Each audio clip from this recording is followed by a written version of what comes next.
אז היום בתוכנית אנחנו נדבר על נושאים שהשבוע זה הנושא לדבר. מסכות. כולנו מכירים את זה שאנחנו עוטים על עצמנו מסכות. אנחנו נדבר על מה זה אומר להיות אותנטי, להיות כנה, להיות אמיתי. אז נתחיל בדבר הכי ראשון, מה זאת אותנטיות? בואו נגדיר את זה רגע. אותנטיות זה שמישהו מתנהג ופועל באופן שהוא נאמן וישיר למחשבות שלו ולרגשות שלו, בלי או למרות כל השפעה חיצונית. הרחבה של ההגדרה הזאת היא כשהכושר הביטוי העצמי שלי נמצא בהתאמה לתחושות הפנימיות שלי, מה שנקרא בפתגם פיו וליבו שווים. הרי אנחנו יודעים שאנחנו הרבה פעמים לא כנים במצבים שונים, עם אנשים שונים. למה זה קורה? אני רוצה רגע לעשות הפרדה בין בחירה מודעת, שכרגע אני לא רוצה להיות כנה מבחירה מודעת, לבין שאני לא כנה באופן לא מודע. אני אדבר קודם כל על האופן הלא מודע. מנגנון הפעולה של המוח עובד בצורה מאוד מאוד מסוימת. אנחנו קולטים גירויים מהסביבה שלנו על ידי מה שאנחנו רואים, שומעים, מרגישים. המידע הזה עובר איזשהו עיבוד, ניתנת לו פרשנות.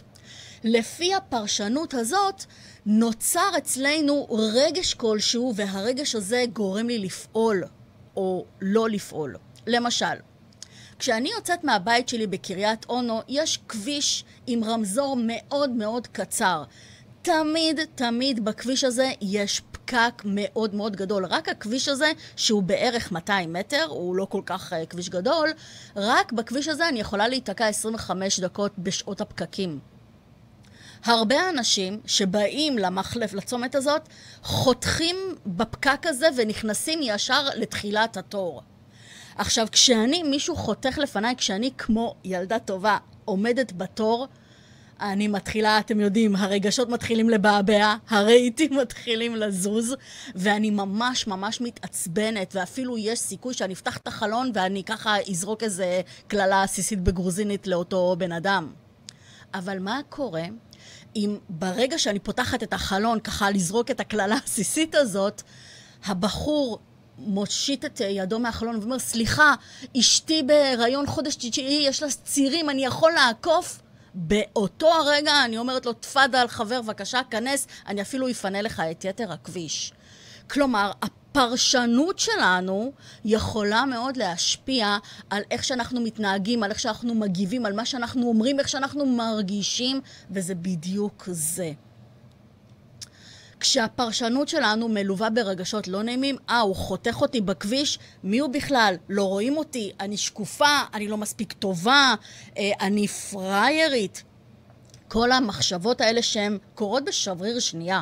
אנחנו לא מודעים אליהם, אפילו פשוט מיד עולה הכעס. אז כל הרגשות האלה של עצב, כאב, פחד, כעס, אנחנו נעשה הכל כדי להימנע מהרגשות האלה. הרי מי אוהב להרגיש רגשות כאלה, דברים לא טובים.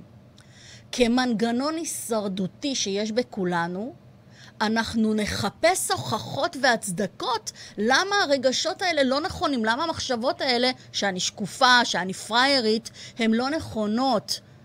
ואז למשל, כשהייתי ילדה קטנה, קיבלתי מכה, ואיך שהתחלתי לבכות, סבתא שלי באה ישר ואמרה, אל תבכי, הנה קחי עוגיה. כשזה קורה פעם אחר פעם אחר פעם, הפרשנות שמתחברת לי בראש, זה כשכואב לי, לא טוב להרגיש כאב, וצריך איכשהו להסיט את תשומת הלב מהכאב הזה.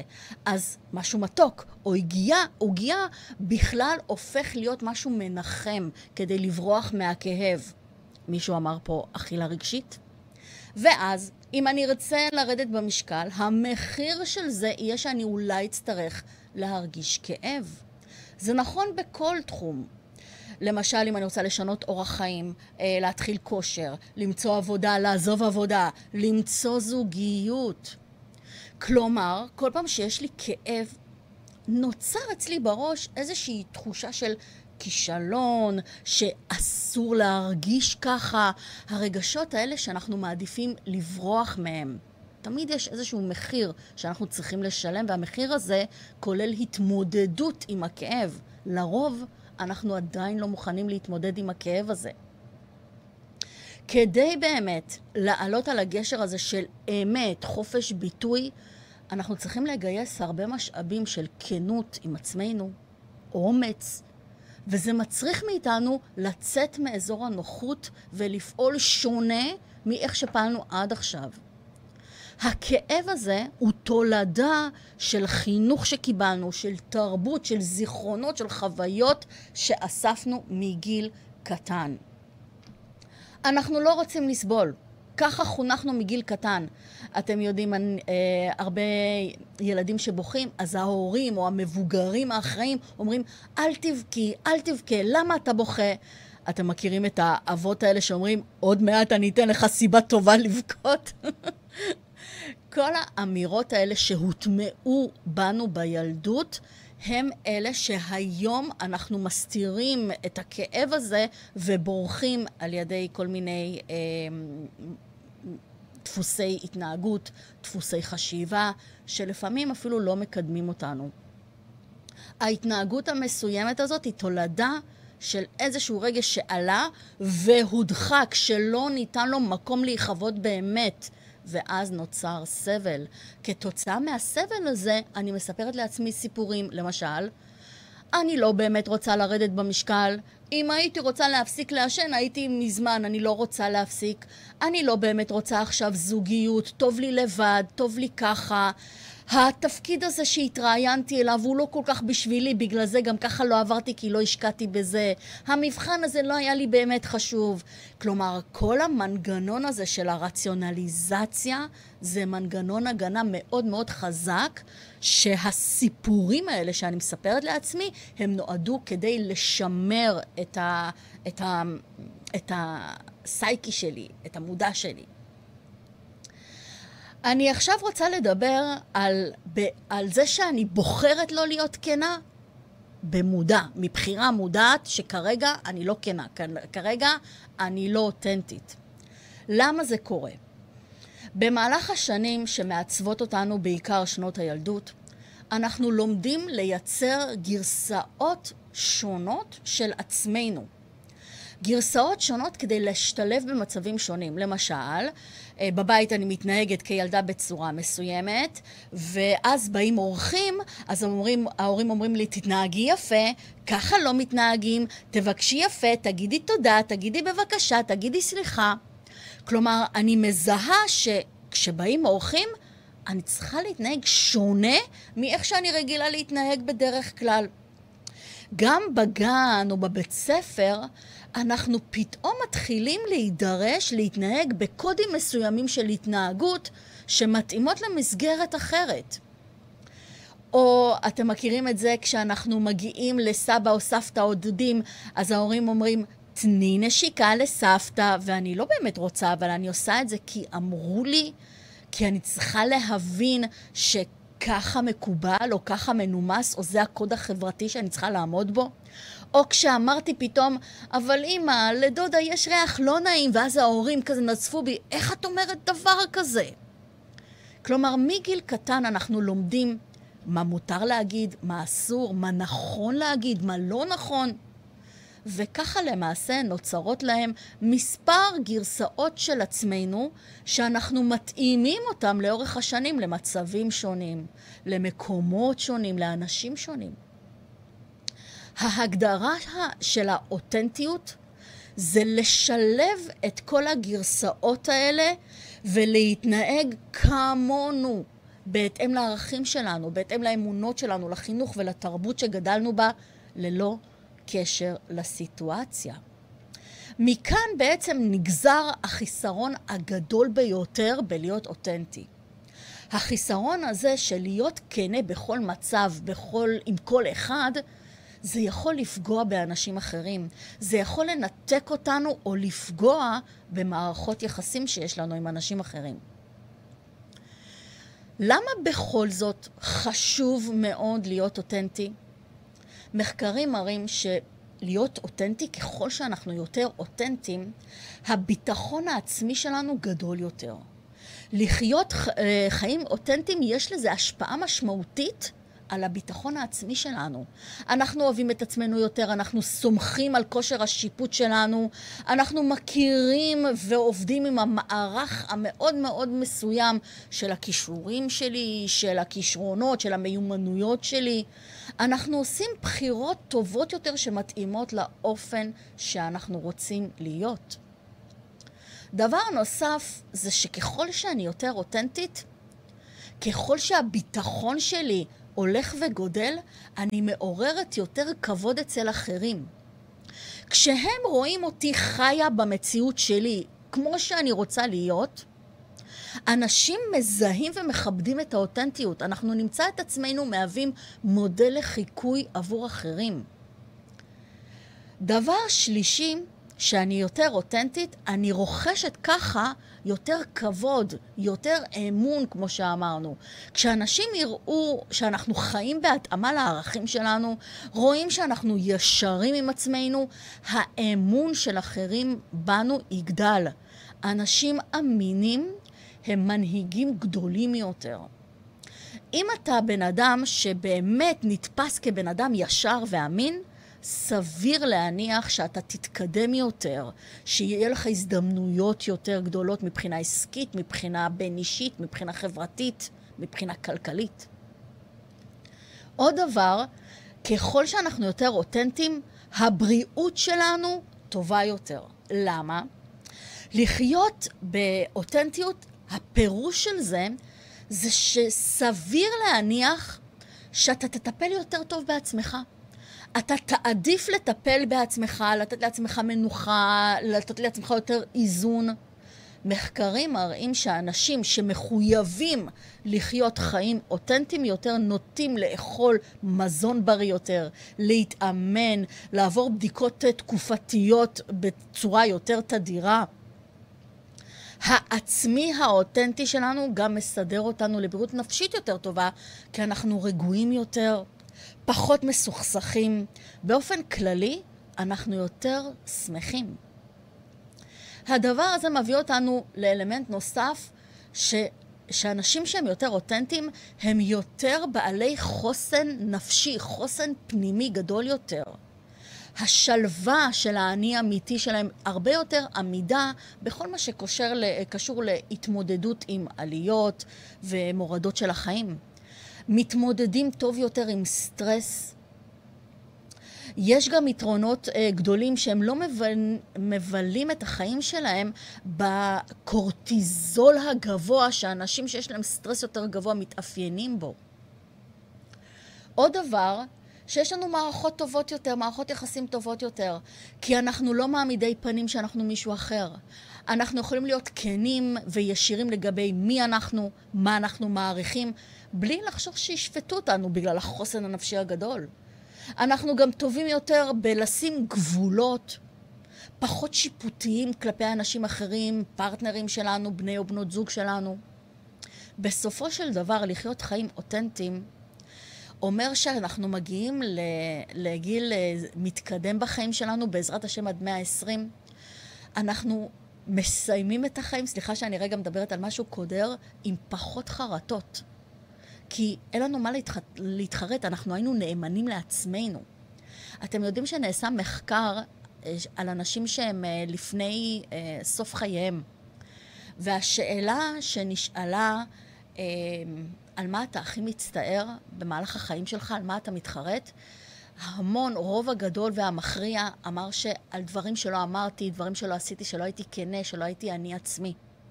אז באמת כשאנחנו חיים אותנטיים, אנחנו מסיימים את החיים שלנו עם הרבה פחות חרטות, עם הרבה מעמסה על הלב. כמו שדיברנו, האמון והאותנטיות והדוגמה האישית הזאת והכנות שאנחנו יוצרים באנשים אחרים, אז סביר להניח שזה יקדם אותי גם בעבודה וגם במערכות שלנו עם אחרים. אז באמת אנחנו דיברנו על אותנטיות ולמה זה חשוב ולמה זה כל כך משמעותי בכל תחומי החיים, הן מבחינה פיזית, הן מבחינה נפשית, הן מבחינת מערכות יחסים. איך עושים את זה בפועל? איך לדעתכם אנחנו יכולים להיות הרבה יותר אותנטיים? אבל זה לא שאני יכולה לעשות שינוי מ-0 עד 100.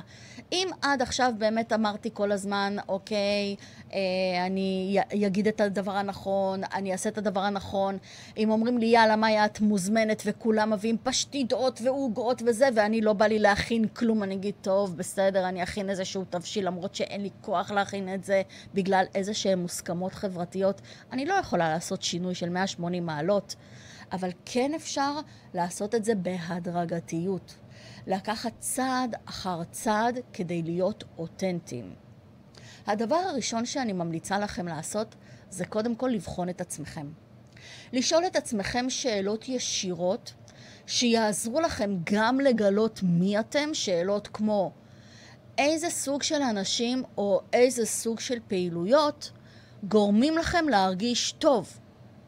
האם יש אנשים או חלקים בחיים שלכם שגורמים לכם להרגיש לא טוב, שגורמים לכם להרגיש כועסים, שגורמים לכם להרגיש עצבניים? במצבים שמרגישים לכם לא בסדר, מה קורה שם באמת? אני ממש מזמינה אתכם לקחת דף ועט ולכתוב. עם מי אתם נמצאים כשעולים רגשות לא נעימים? מה אתם עושים כשעולים רגשות כאלה?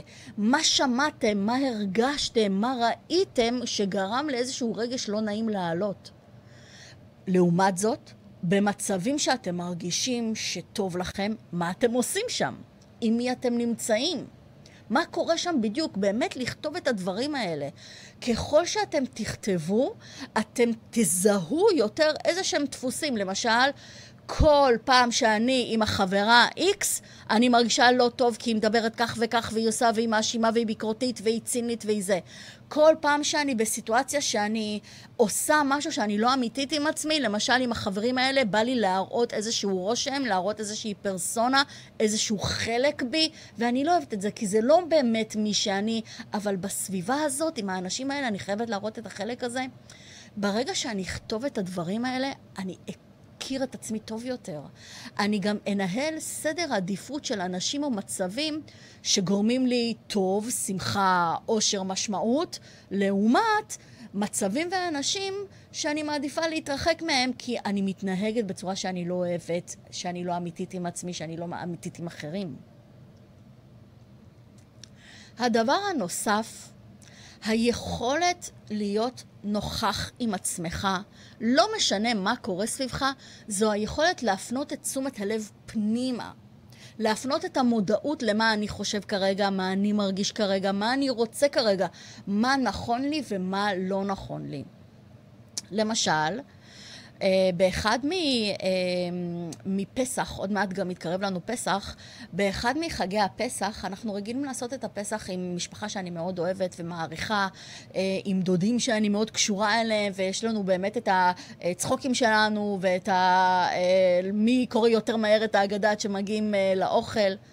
ופעם אחת קיבלנו הזמנה מאיזשהו קרוב משפחה מאוד מאוד רחוק, וההורים שלי החליטו לקבל את ההזמנה הזאת, וזה לא התאים לי, כי אני רציתי עם הדודים שאני אוהבת, כי אני רציתי עם הקרובים משפחה שאני רגילה אליהם, ויש לנו כבר את השגרה שלנו, והצחוקים שלנו, והמשחקים שאנחנו עושים תוך כדי.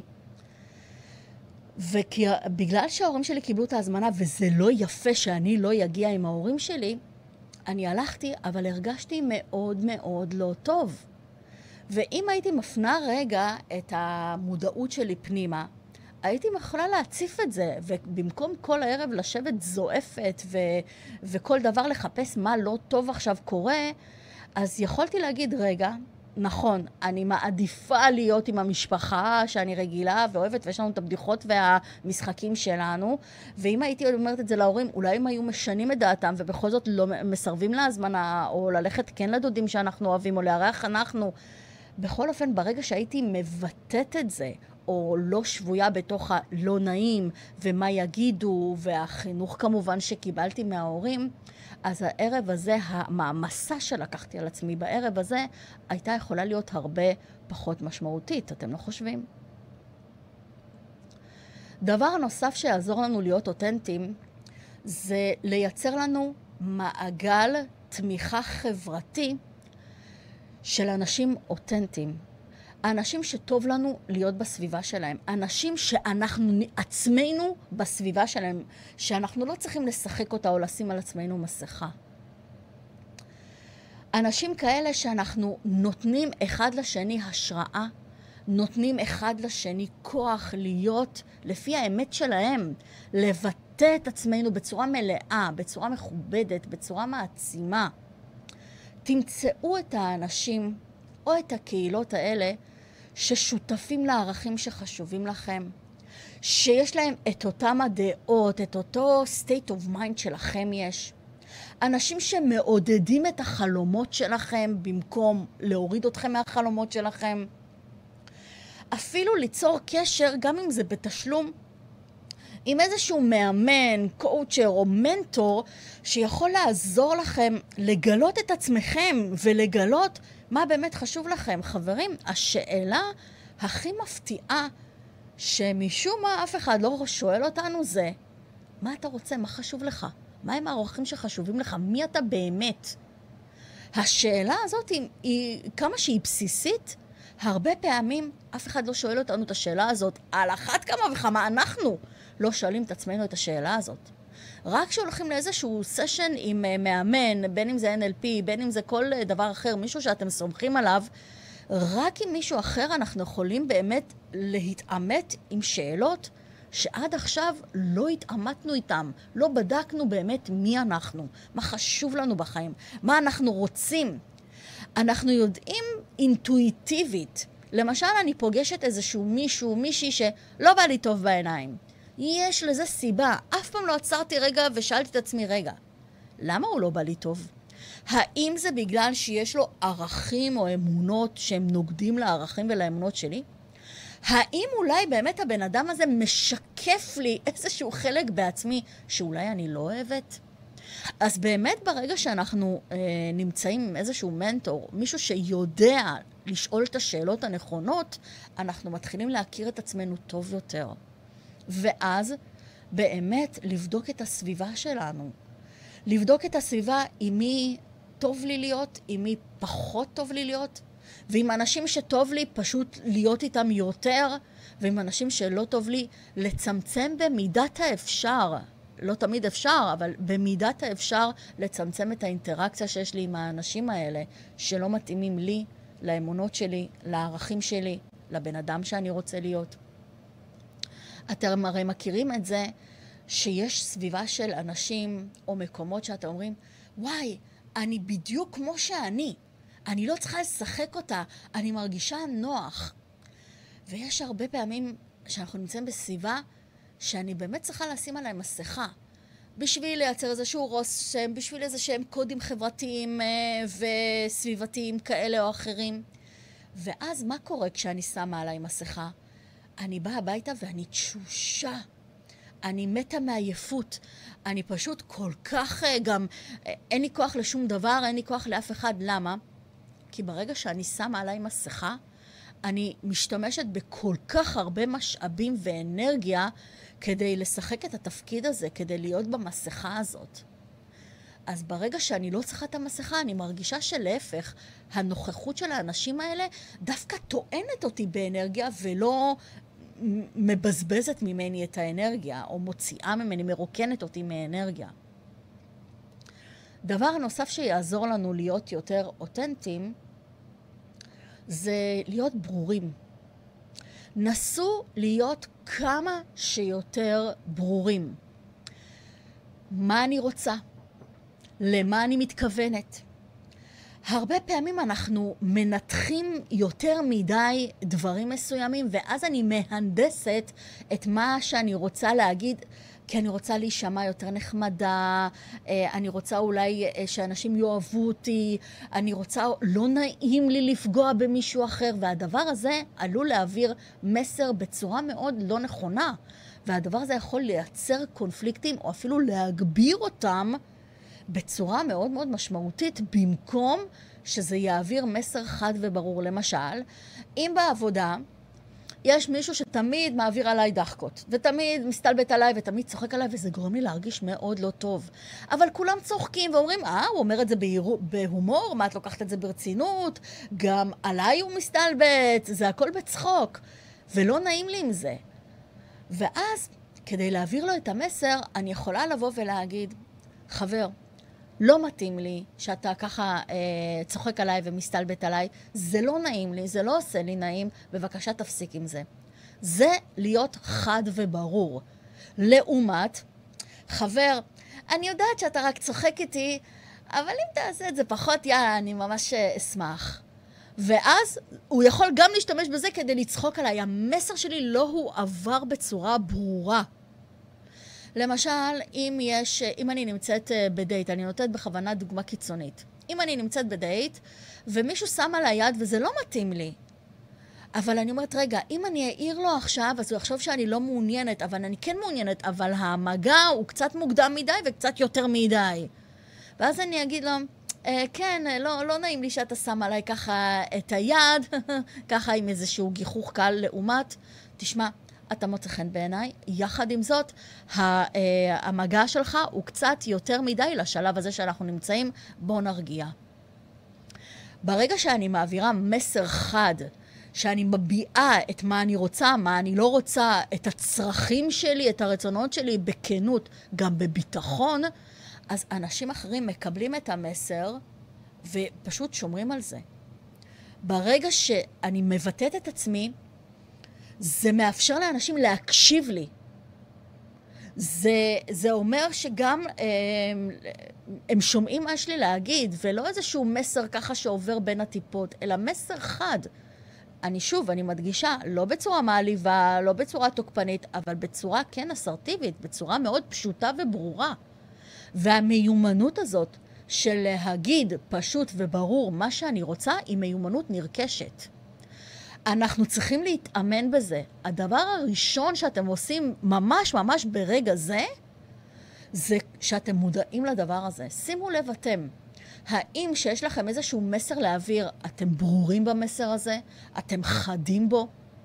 האם המסר שאתם אומרים יכול להשתמע לשני פנים? אם כן, אז כנראה המסר שלכם לא מדויק. תדייקו את המסר. אפילו אתם יכולים לבוא הביתה, לכתוב לכם או לנסח מה הייתם רוצים להגיד, ופשוט לבוא ולהקריא את המשפט הזה. העיקר שתגידו באמת באמת מה שבא לכם להגיד, את המסר שהייתם רוצים להעביר. ברגע שאתם מדברים מישהו אחר, מעבירים איזשהו מסר, שמרו על קשר עין. כי אם אני זורקת את המבט שלי הצידה, זה אומר שאני לא בטוחה בעצמי, זה אומר שאולי אני כרגע לא כל כך שלמה עם מה שאני אומרת, ואז הדבר הזה לא עובר כמו שהייתי רוצה להעביר. אז לשמור על קשר עין, להגיד איזשהו מסר מאוד ברור, בצורה שאינה משתמעת לשני פנים, ולפתח את המיומנות ואת היכולת להגיד לא. המיומנות הזאת לחלק מכם זה בא באופן טבעי.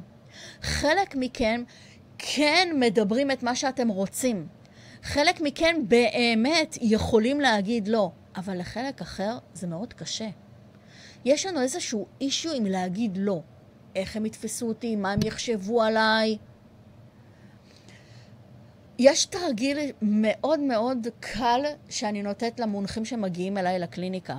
התרגיל הזה, פשוט אנחנו עכשיו מראש, אני אומרת, אני ואתה ננהל איזשהו שיח, ואתה צריך לי להגיד רק מילה אחת. לא משנה מה אני אגיד לך, אתה אומר רק לא. ואז אני מתחילה. קוראים לך דוד? לא. קוראים לי משה. יופי. אתה גר בקריית אונו? לא, אני גר בתל אביב. יש לך וילה עם בריכה בהרצליה? לא, יש לי דירה שכורה בתל אביב. כלומר, תמיד כל מה שאני אגיד עכשיו, בהתחלה אני נותנת תשובות שהן מאוד מאוד טריוויאליות, ברור שהתשובה תהיה לא, ואז אני אגיד, דוד, אולי תיתן לי את החשבון בנק שלך? ואז הוא יגיד, לא. יופי, דוד, אבל באמת, אני מבקש ממך, אולי תשלם לי על המפגש היום כפול ולא את הסכום הרגיל? לא. דוד, בוא תן לי ככה לנסות להיכנס לחשבון שלך, תעשה אותי שותף בעסק שלך. אני בכוונה מקצינה כדי לפתח את היכולת להגיד לא. אני עושה את התרגיל הזה, זה מתחיל להיות אפילו מגוחך ואפילו מצחיק, אבל ברגע של המילה לא, יש איזשהו אלמנט של אפילו הומוריסטי, אז ברגע האמת, כשמישהו יגיד לו איזשהו משהו, יבקש משהו שהוא לא ירצה לעשות, אז רוב הסיכויים שהאמירת לא תהיה קלה יותר. איזה נהדר זה שאת הילדים שלנו אנחנו נוכל ללמד אותם להגיד לא. למשל, בוא תן נשיקה לסבתא, אבל אני לא רוצה, אין בעיה, לא חייב להכריח. הנשיקה זה לא מה שילמד אותו להיות מחונך, מנומס, להפך. זה ילמד אותו, אתה לא רוצה? לא נעים לך? אין שום בעיה, אתה לא חייב. או לא חייב לסיים את האוכל מהצלחת. כלומר, כל הדבר הזה, מגיל קטן, אנחנו נלמד את הילדים שלנו שזה לא נורא להגיד לא. גם אם אומרים לא, מתי שלא, למשל, בוא נלך למקלחת, לא, אז אנחנו כן יכולים להסביר ולהגיד להם את המשמעות של זה ואת הערך של זה. אבל יש דברים שהאמירה שלו, אני לא אתנגח איתם. כלומר, מי אתה שתגיד לי לא? הדבר הזה הוא מאוד מסרס ילדים קטנים. כלומר, אני אמרתי לא וככה, אני אמרתי ככה וככה זה יהיה, אל תגיד לי לא. אנחנו צריכים להקשיב ולראות איך שאנחנו מדברים לילדים שלנו, כי שם אנחנו מפתחים את החוסן שלהם, את הפנימיות שלהם, את האותנטיות שלהם. כי אם אני אגיד, למשל, אתה אוהב אותי? אבא, אני לא אוהב אותך עכשיו. מה? אסור לך להגיד לאבא שאתה לא אוהב אותו. כלומר, הדבר הזה, הילד אותנטי. ילדים בכלל הם מאוד אותנטיים וכנים. אחר כך, הבית ספר, הגן, הזיכרונות שלהם מסיטואציות שונים, החינוך שהם מקבלים, התרבות, רק אחר כך בהתבגרות שלהם הם לומדים איך לא להיות אותנטיים. אז להגיד לו יכולת מאוד מאוד מאוד חשובה. דווקא הדברים האלה של היכולת להגיד לו, להעביר את המסר בצורה מאוד מאוד ברורה, בצורה כנה ובטוחה, דווקא הדברים האלה יאפשרו לנו דיאלוג פתוח וכנה, שדווקא זה מתחשב בצרכים של אחרים. דווקא ככל שאנחנו מדויקים, ככל שאנחנו אותנטיים, זה יעודד שיחה שהיא מאוזנת, ויש לכל צד בשיחה הזאת מקום לדבר ולהישמע. עוד דבר שיכול לעזור לנו להיות יותר אותנטיים, זה התבוננות. לפעמים כשאנחנו נמצאים בסיטואציה, קל מאוד לאבד את עצמנו בסיטואציה הזאת. ולכן הרבה פעמים אנחנו ניקח צעד אחורה, נתרחק קצת כדי לראות את התמונה הגדולה. ההפסקה הזאת עוזרת לי רגע להפנות את תשומת הלב פנימה, כמו שדיברנו, להקשיב רגע ללב שלי, לבטן שלי, והתשובות שלנו יזרמו באופן חופשי. למשל, אם מציעים לי איזושהי עבודה שיש לה המון המון משמעויות, עבודה שהיא לעזוב את מה שאני כרגע עושה וללכת לכיוון גדול, אני לא חייבת להסכים בצורה מיידית. כלומר, רגע אחד, וכולכם יודעים את זה, אף אחד לא מצפה שאתם תחתמו על חוזה באופן מיידי, אבל רגע אחד שאני הולכת אחורה, שאני לוקחת קצת זמן לעצמי, אני בודקת מה היתרונות, מה החסרונות, מה מתאים לי, מה פחות מתאים לי, רק אז אני יכולה לקבל תשובה יותר מושכלת, תשובה שהיא יותר נכונה לעצמי, וזה נכון בכל מצב. למשל, אם חברים שלי נפגשים, מאיה, תביא פשטידה לשבת בבוקר שאנחנו נפגשים. רגע, אני אהיה קצת עייפה, כי יום שישי אני יוצאת עד מאוחר, ואז אני צריך לקום מוקדם כדי להכין את הפשטידה הזאת, או שלהכין אותה בכלל יום קודם. האם זה מתאים לי? האם זה לא מתאים לי? וכשאני לוקחת את הזמן לחשוב על זה, אני יכולה להגיד, וואלה, לא מתאים לי להכין פשטידה, אבל אני אקנה עוגה, ואז אני אביא את העוגה הזאת מהדרך. אף פעם לא קרה לי שהייתי אותנטית, שאמרתי, וואלה, לא מתאים לי להביא את הפשטידה, אני אביא עוגה במקום, אף פעם אף אחד לא אמר לי, מה באמת? מה היה? איך את עושה את זה? איזה מין דבר זה? אף פעם. להפך. כיבדו את זה ואפילו אמרו, עזבי מה, את יודעת, אל תביאי כלום, יש מספיק אוכל גם ככה. כלומר, ברגע שאנחנו אותנטיים, ברגע שאנחנו באמת אומרים מה שעל הלב שלנו, הרבה פעמים המצב הזה משתנה ומסתגל אליי במקום שאני אצטרך להסתגל למצב. אז כמו שאמרנו, ההפסקה הזאת עוזרת לי להקשיב ללב, לבטן, והתשובות יזרמו בצורה יותר חופשית. דבר נוסף ואחרון שאני אתן לכם כטיפ איך להיות יותר אותנטיים, זה להבחין בין מניעים חיצוניים למניעים פנימיים. מה זה מניעים פנימיים? מניעים פנימיים זה הדחפים שיש לי, הרצונות שיש לי, החלומות והמטרות שאני ארצה להשיג. מניעים חיצוניים לעומת זאת זה החלטות שמתקבלות על ידי גורמים כמו למשל כסף, מעמד, הכרה, אולי ציפיות של האנשים אחרים ממני. כשלומדים להבחין בין שני סוגי המניעים האלה, ההחלטות שאנחנו נקבל יהיו יותר ברורות ויותר טובות עבורי, יותר נכונות עבורי. הנה אני נותנת לכם איזשהם שאלות שיעזרו לכם להבחין בין המניעים. האם אתם מרגישים לחוצים על ידי אנשים אחרים לעשות את הצד הזה? זה כנראה מניע חיצוני. אם אתם כן מרגישים לחץ, על ידי מי אתם מרגישים את הלחץ הזה?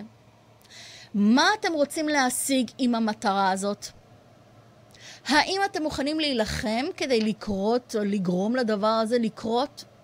האם זה באמת מה שאני רוצה? האם זה באמת מה שאני צריך? האם באמת הדבר הזה טוב לי, מתאים לי?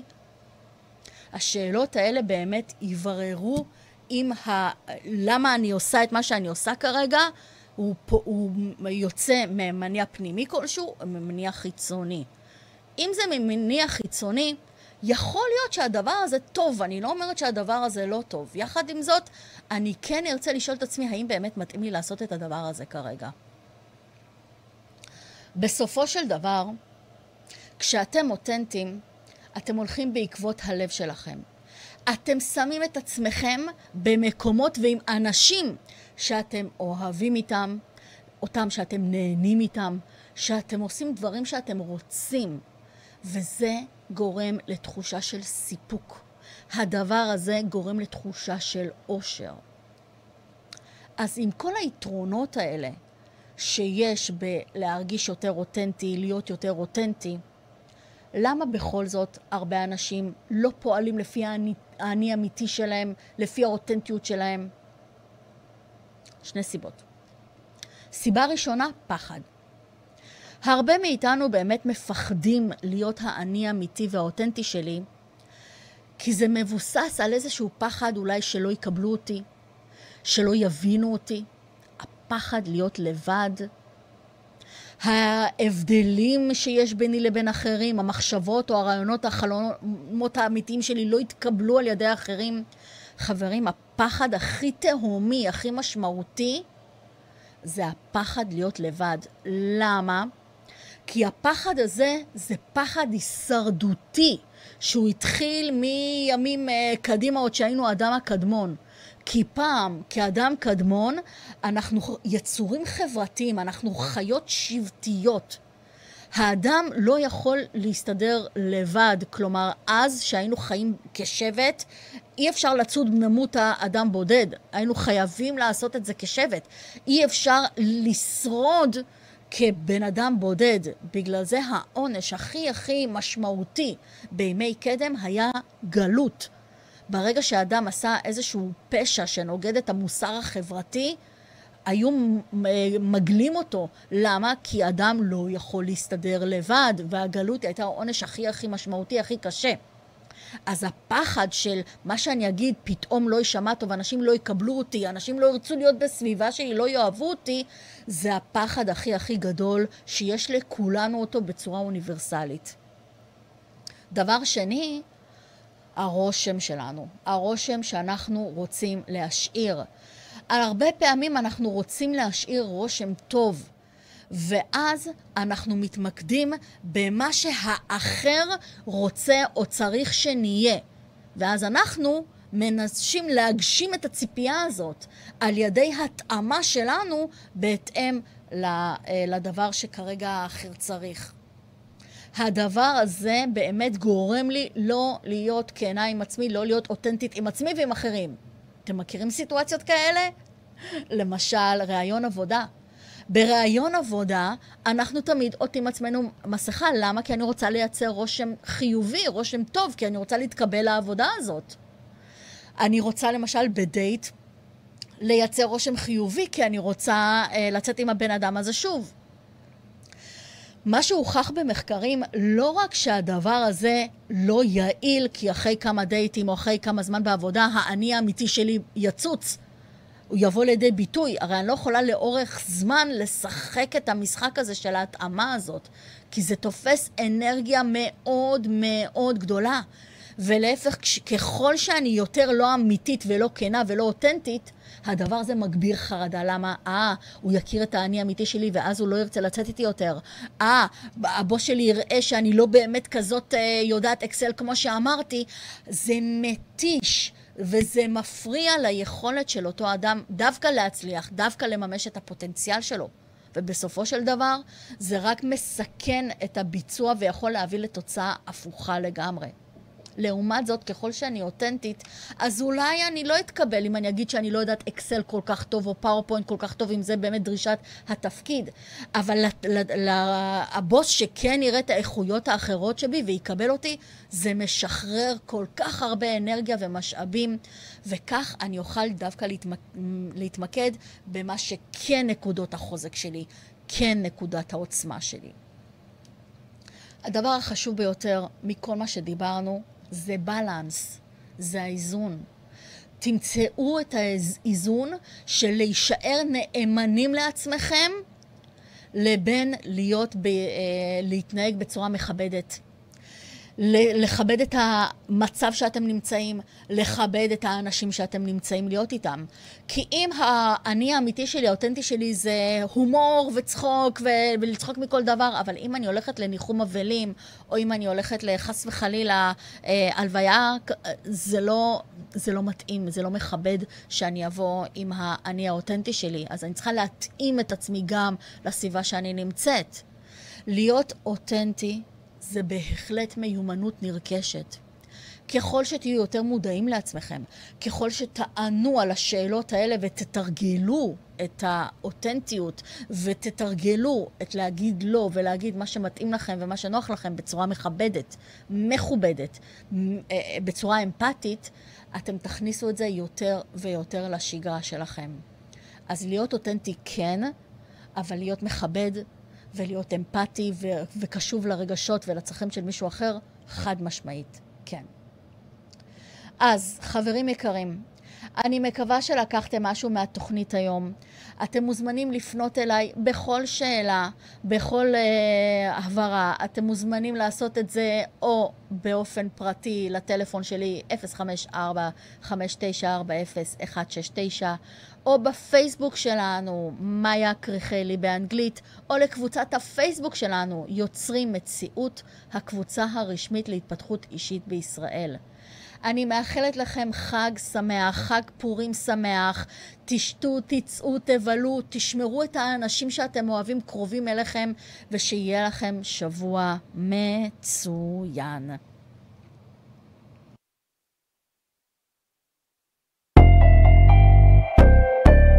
הרדיו החברתי הראשון, הכוח חוזר לאנשים.